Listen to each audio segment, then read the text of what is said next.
હાલો બધાને જય માતાજી, જય શ્રી કૃષ્ણ। તો આપણે આજે બનાવવાનું છે ગોળ કેરીનું અથાણું। જો આને આપણે એક દિવસ રાખીને આથી મૂકી દીધા હતા ને આમાં આપણે જો રાઈના કુરિયા, ધાણાના કુરિયા, વરિયાળી, નિમક નાખીને આપણે તેલ નાખીને કરી નાખ્યો છે ને દીધો થોડુંક આમાં નાખવાનું બાકી છે।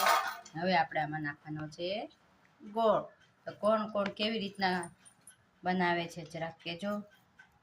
તમે એવી રીતના બનાવીશું। આપણે એમાં નાખવાનો છે ગોળ। કિલો રાજાપુરી કેરી આપણે લીધી હતી, એમાં હવે આપણે 100 ગ્રામ રાઈના કોરિયા, 100 ગ્રામ મેથી ધાણાના નાખ્યા છે। એવી રીતના આપણે બનાવવાનો છે।